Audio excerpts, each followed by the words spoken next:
हानी साहब, ज़ाहिद जलीला साहब, अली कामरान साहब और हाफिज़ साहब, आप सब लोगों का बहुत शुक्रिया। ख़ुसूसन गुगियाट के लोगों का, आप सबका बहुत शुक्रिया कि आपने हमें इस मौके पर इनवाइट किया। ये एक ऐसा इलाका है जहाँ से हमें इस पूरे NA82 के हल्के से सबसे ज़्यादा सपोर्ट मिलती है। आप लोगों की वजह से हमें बड़ा हौसला मिलता है। मैंने जो जो बातें करनी है, थोड़ी सी तकरीर करनी होती है, ज़्यादा बड़ी नहीं, लेकिन बड़ी काम की बातें होती हैं। वो इंशाल्लाह आपके जहन में भी बैठेंगी और हमारे ज़मीर को भी जोड़ेंगी इंशाल्लाह। देखिए, पाकिस्तान एक एग्रीकल्चर ज़रई मुल्क है। 70% 70% जो है हमारा देहात है, और हमारी जो इकोनॉमी है वो इंडस्ट्रियल नहीं है, ज़राअत पे मुश्तमिल है। हमने इस मुल्क की ज़राअत के साथ वो हाल किया है जो शायद किसी दुश्मन के साथ भी ना हो। ज़राअत डायरेक्टली ज़िम्मेदार के साथ अटैच होती है, और इस मुल्क में सबसे ज़्यादा ज़िम्मेदार फरिश्ता है। चाहे वो खाद लेने का मामला हो या फसल को मंडी तक ले जाने का मामला हो, बाकी सब अपना फ़ायदा उठाते हैं। खाद वाला भी फ़ायदा उठा जाता है, बिजनेस करता है। उसके बाद मंडी वाला भी फ़ायदा उठा जाता है।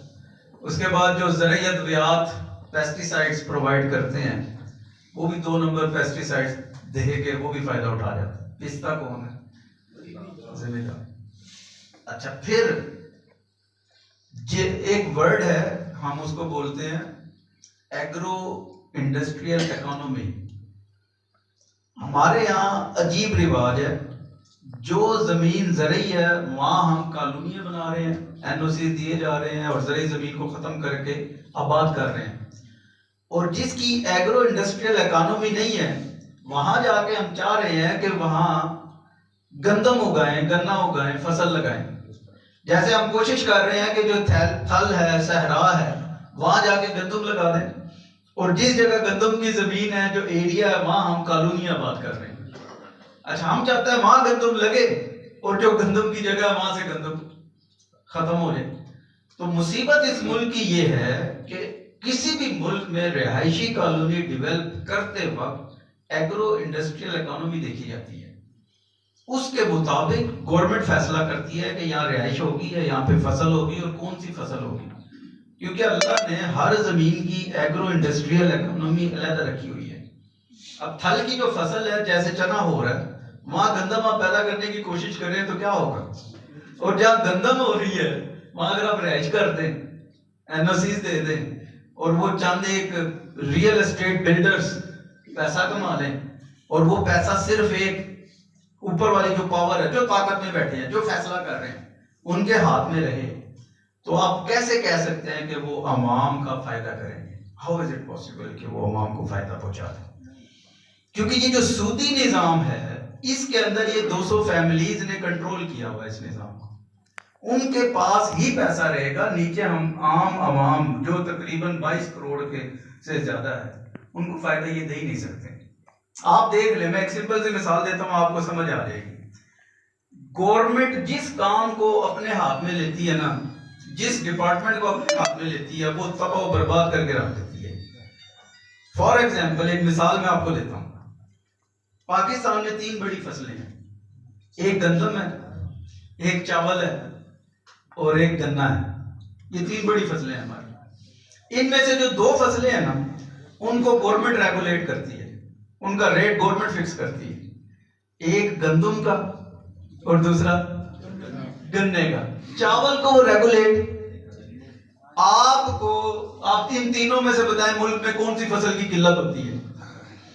गंदम और गन्ना। चावल की कभी आपको किल्लत नहीं महसूस होगी।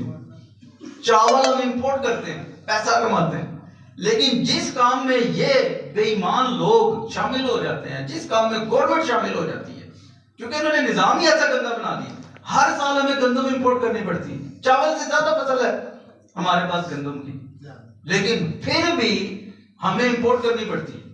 तो आखिर हम कब मतलब ये सोचेंगे कि इन लोगों के जिम्मे जो हमने डाली हुई है चीज वो खराब ही है?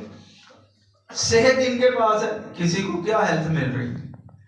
अभी आप पिछले 2 महीने पहले की रिपोर्ट पढ़ लें, अल्लाह ना करे आप में से कोई गुजरे हो, हजारों लोग नाबीना हो गए। लाहौर के अंदर जो भी इलाज करवाने के लिए गया उसको 2 नंबर इंजेक्शन लगवाते रहे। बाकी हमें सेहत जो मिलती है वो यही है जी, लाहौर चले जाएं, यहाँ किसी का ऑपरेशन हो जिन्ना हॉस्पिटल, कोई एक्सीडेंट हो जाए जिन्ना हॉस्पिटल, कोई सर्विसेज। हमें यहाँ सेहत ही नहीं है।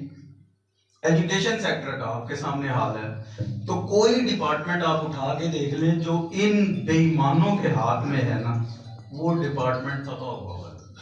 कल हम एक जगह कंपेन कर रहे थे डोर टू डोर, तो एक बुजुर्ग बड़ी उम्र के थे, I think so above 80 years होंगे, 80 साल से ज्यादा।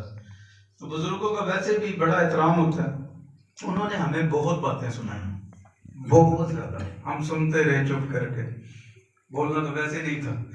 एक बात उनकी मुझे बड़ी क्लिक की, उन्होंने कहा अच्छा आप क्या वोट मांगते हैं? मैंने कहा इंशाल्लाह ईमानदार की आदत होगी, ईमानदारी से आपके वोट के जो हम अमीन होंगे और इंशाल्लाह आपके हक में फैसला किया करेंगे अगर हमारे पास पावर आई, क्योंकि हम आप में से अपने हैं, क्रेन वाले अपने हैं। तो बाबा जी कहने लगे आपसे पहले भी जो आए थे ना हमारे पास, वो भी यही दावा करते थे कि हम बड़े ईमानदार हैं। मैंने कहा बाबा जी आपके पास बार बार वही ईमानदार आके कहता रहा मैं ईमानदार हूँ, ईमानदार हूँ, आपने भी उसकी बातों पे यकीन रखा, कभी बदला नहीं। आप देख लें आपके हल्के में 2 ही घर हैं, वही लोग आके आपसे वोट मांगते हैं, आप भी वही मांग रहे हैं। हमें किसी का नाम लेने की जरूरत भी इसलिए नहीं है कि आपके सामने है, क्योंकि हम खुद अवाम इनको अपने ऊपर मुंतखब करती। आप भी कहते हैं हम जीते हुए हैं, ऐसे ही मामा जी का बेड़ा है जो है ना जी, जीते हुए हैं। इस दफा तो इंशाल्लाह किसी तरीके से जीतेंगे, खेल के आएंगे तो जीतेंगे, इतना आसान नहीं है इस दफा जीतना। तो मेरी आप सब से यही रिक्वेस्ट है, मैंने 2 चीजें आपके सामने रखी कि हम एग्रीकल्चर ज़राअत वाला मुल्क है, हम ज़राअत से ज्यादा लोग अटैच हैं, और आपकी ज़राअत में जितना इन लोगों ने काम किया वो देख लें। और दूसरा, गवर्नमेंट डिपार्टमेंट की कोई एक डिपार्टमेंट ऐसा दिखा दें जिसके अंदर आपको लगता हो कि यही गवर्नमेंट में ना 70 साल से कि इन्होंने काम किया, और आप कहते हैं ये डिपार्टमेंट ठीक है, चाहे रेलवे हो, PIA हो, बैंकिंग सेक्टर हो, नेट का, PTCL का सिग्नल तक नहीं आप लेते, बाकी मोबाइल कंपनी का ले लें। तो इसकी तबाही की जिम्मेदारी ये सब है, और इन सब में हम शामिल हैं, हम ही इनको लेके आते हैं, ये अपनी ताकत से नहीं आते, हमें डरा के वोट लेते हैं, हवा चला देते हैं। मैं चूंकि एक टीचर हूं तो मेरा सब्जेक्ट भी चूंकि साइंस है, तो मैं साइंस के हवाले से आर्टिकल लिखता भी हूं, पढ़ता भी हूं। इस वक्त की एक सबसे बड़ी मुसीबत आर्टिफिशियल इंटेलिजेंस है। ये AI लिखा हो देखे ना, कैपिटल A और capital I, this is artificial intelligence. इसका फायदा भी बहुत है, यानी अब मैं खड़ा हूं, मेरा ही कंप्लीट इमेज होगा, बोल रहा होगा, आप उससे सवाल करेंगे, आर्टिफिशियल इमेज से आप किसी को भी बना दें, यानी रिपोर्टिंग आदमी बोलना शुरू हो जाएगा, इंसान खुद नहीं होगा। तो इस इलेक्शन में इस वक्त आर्टिफिशियल इंटेलिजेंस का बड़ा रोल है, वो गलत फिगर शो करते हैं।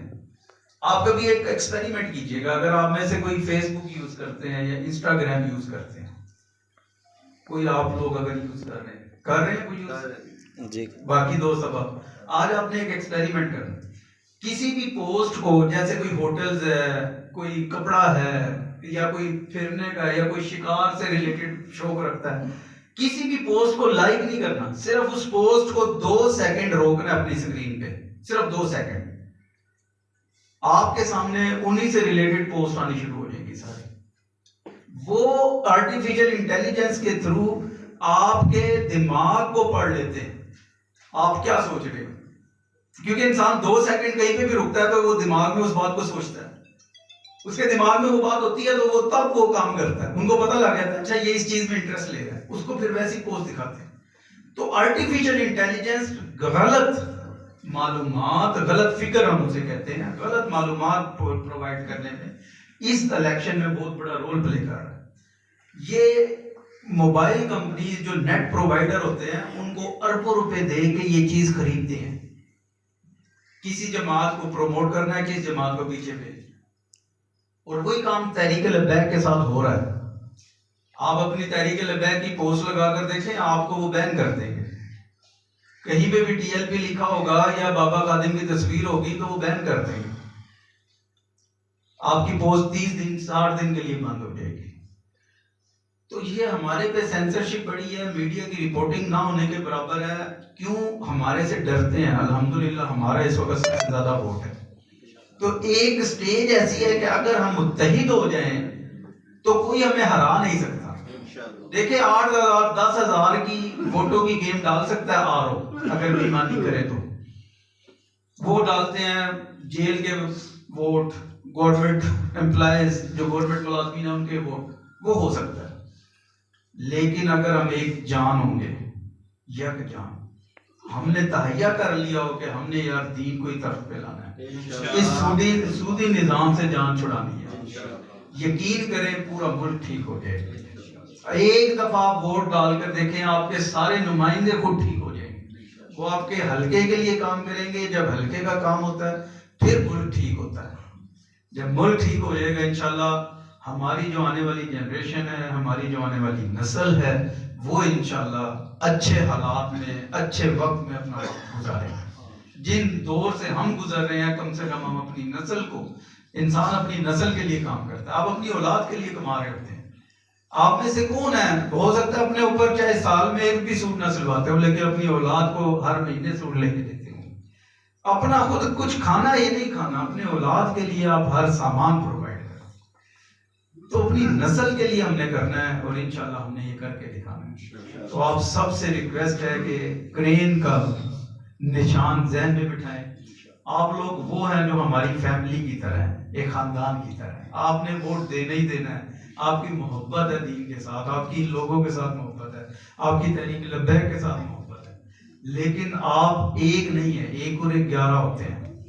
आप लोगों के जहां जहां रिसोर्सेज है, जहां जहां रेफरेंस है, जहां जहां आपके रिलेटिव है, आप प्लीज एक मैसेज, एक कॉल कि यार इस दफा वोट करें इनको। जहां पे भी आप एक आदमी अगर ये कोशिश करे तो हम कहीं से कहीं इंशाल्लाह जो है चले जाएंगे।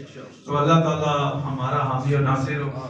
अल्लाह पाक हमारे मुल्क के हाल पर रहम करे और हमें भी हिदायत दे।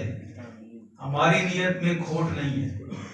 हम इंशाअल्लाह जमात का मंशूर लेकर चल रहे हैं, उसी के मुताबिक रहें और ईमानदारी से अपनी जमात के लिए काम करें। Thank you very much.